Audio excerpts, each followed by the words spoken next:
Hoy vamos a aprender a elaborar tablas de amortización.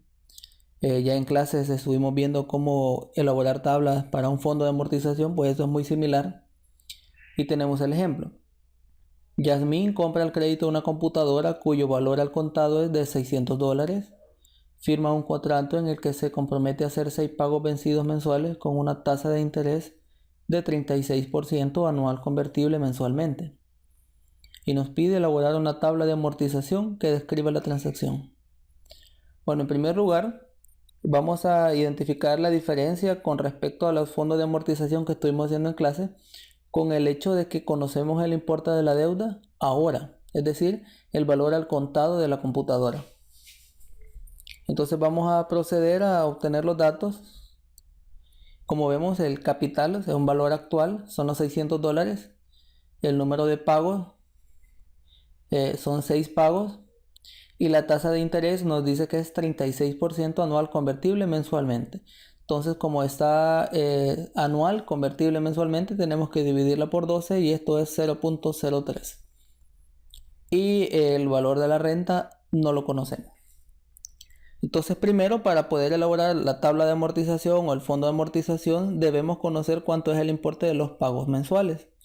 Entonces, lo primero que vamos a hacer es identificamos que esta se trata de una anualidad simple. El periodo de capitalización de la tasa de interés coincide con el periodo de los pagos.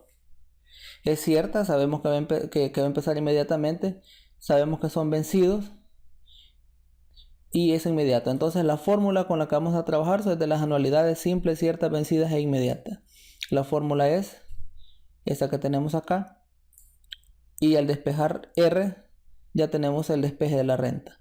Entonces procedemos, tal y como lo hemos hecho en clase, a sustituir la información que ya tenemos y obtenemos, ¿verdad?, que el valor de la renta es 110.7585 y aquí decidí escribirlo de esta manera y no de una vez redondeado para que veamos el efecto que tiene esta aproximación.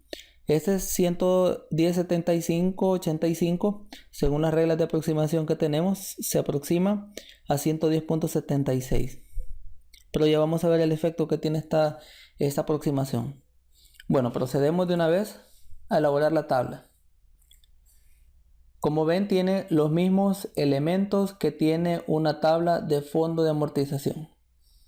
Tenemos el número de pagos, el pago, el interés, la amortización y el saldo.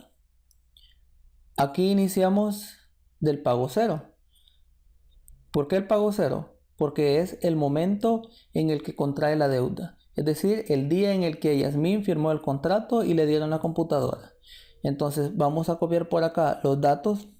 Aquí ya tenemos los 110.76 de la renta y primero vemos que no hay pago y no hay interés. Tampoco hay amortización. Lo único que tenemos en el punto cero es $600, que es la deuda. Luego, en el primer mes se hace el primer pago de $110.76.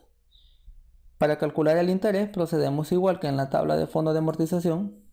El interés se calcula multiplicando el saldo anterior, ¿verdad?, por la tasa de interés, que es 0.03, nos da 18. Luego la amortización se calcula como el pago menos interés. Y esto es $92.76. Aquí la diferencia a la construcción de la tabla de fondo de amortización es que en el fondo de amortización estamos tratando de llegar a una cantidad a futuro. Entonces todos los intereses abonan a llegar a la cantidad que queremos. En este caso no. Es una deuda que debemos ir reduciendo gradualmente con todos los pagos. Por eso es que se hace la resta.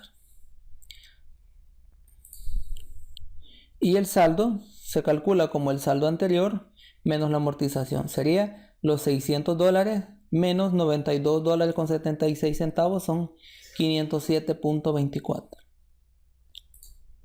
En el siguiente tenemos el pago de 110.76. El interés lo calculamos de la misma manera, multiplicando el saldo anterior, que son 507.24, por la tasa de interés, que es 0.03, y nos da 15.22.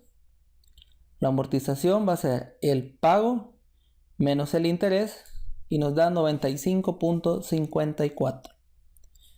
Y el saldo es el saldo anterior menos la amortización. En el tercero tenemos, ¿verdad? Igual, es el mismo pago. Tenemos el interés, que lo calculamos siempre multiplicando el último saldo por la tasa de interés, que es 12.35. Y la amortización, que sería siempre el pago menos el interés. El saldo siempre es el saldo anterior menos la amortización, y tenemos 313.29, que es resultado de restar 411.7 menos 98.41. De aquí en adelante ya se vuelve un poco repetitivo, ¿verdad? Que creo que los puedo aburrir si empiezo a darle lectura a hacer uno a uno, entonces rellenamos la tabla de una vez. Pero aquí quiero que veamos algo. Primero, hay ciertas características. El interés, ¿qué pasa a medida nos estamos acercando al último pago?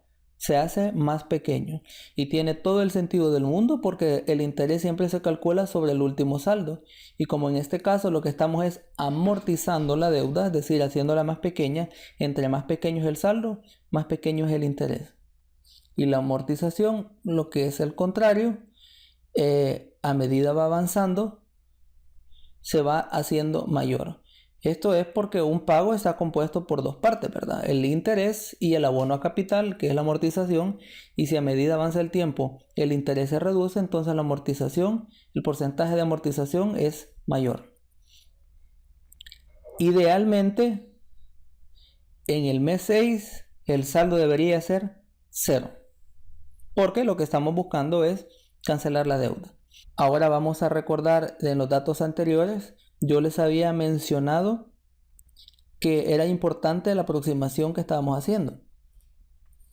Esa aproximación es lo que genera que tengamos una diferencia de 3 centavos. Entonces quiere decir que así como está, la deuda no se ha cancelado, nos hace falta cancelar 3 centavos. Entonces por eso es que normalmente cuando obtenemos algún crédito o alguna obligación de pago, nos dicen, mire, los pagos le van a quedar de cierta cantidad, pero el último pago siempre nos queda con un par de centavos más o con un par de centavos menos, y es el famoso ajuste que se hace para que coincida con el saldo. Es decir, en este caso, como en la casilla interés depende exclusivamente del último saldo, esto no puede variar.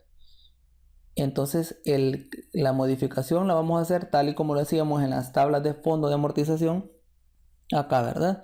Entonces, como nos hacen falta 3 centavos, entonces lo que hacemos es que en el último pago le subimos, entonces sería de 110.79. Cualquier duda que tengan, no duden en preguntar en el foro. Feliz día.